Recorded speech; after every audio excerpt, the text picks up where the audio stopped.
When Mount Vesuvius erupted on 25 August 79 AD, it suddenly and violently disrupted life in Pompeii.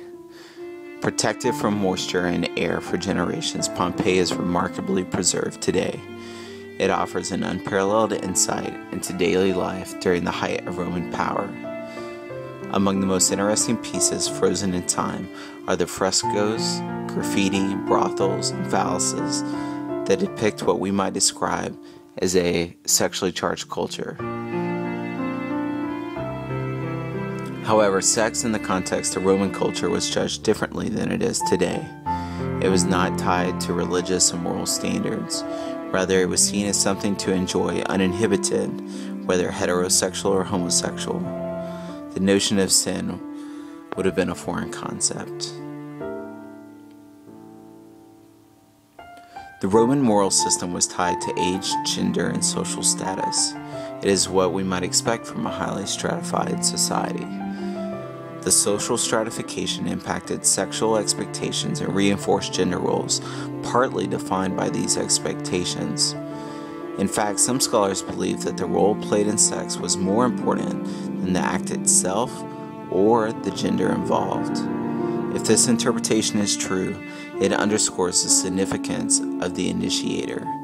In Roman patriarchal society, the receiving partner was depicted as inferior and submissive. Sexual compliance, often homosexual in nature, was a moral obligation for freedmen and an absolute duty for slaves. For some, this led to exploitation through commercial prostitution. For others, it cultivated relationships that were otherwise forbidden by rigid class distinctions.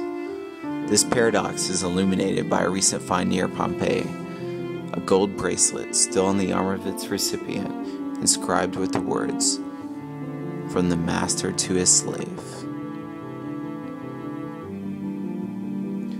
The graphic imagery of the frescoes in Pompeii convey a sexual openness. Much of the art reflects the gods of Greek mythology prior to sexual acts. These sensual paintings were commonplace among the wealthy, where food and sex were interwoven. Because marriage was often politically motivated, sexual attraction was more prevalent outside of marriage, and these images often stirred those desires. Sexual explicit paintings likely served the same purpose in brothels across Pompeii.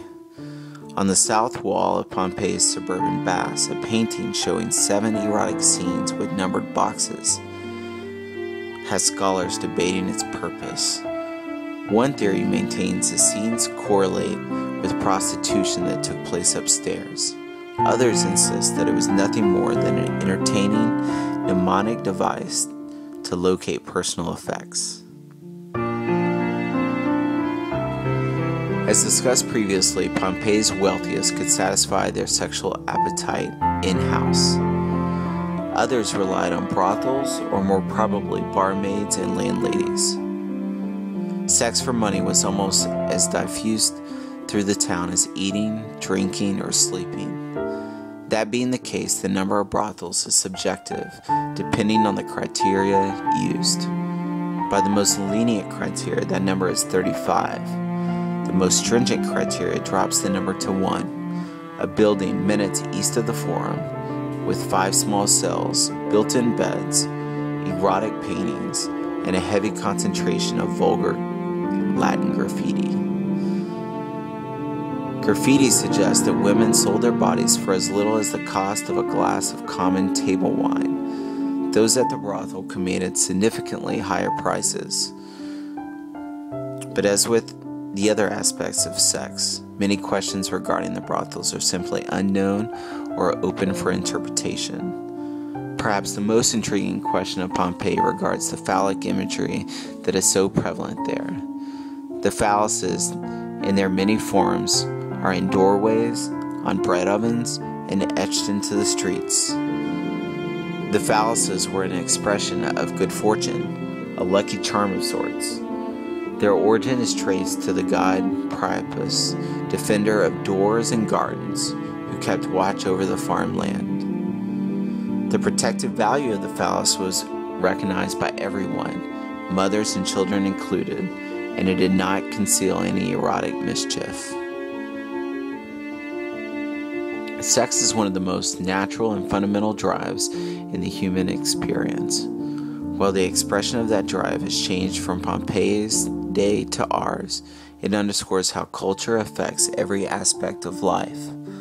Among the many lessons Pompeii offers, perhaps the key takeaway is that data can be interpreted multiple ways. Applying cultural relativism allows outsiders to see how something like Roman sexuality fits into the broader cultural system. Even with keeping the cultural context intact, the conclusions that we draw from Pompeii are undoubtedly influenced by our own worldview.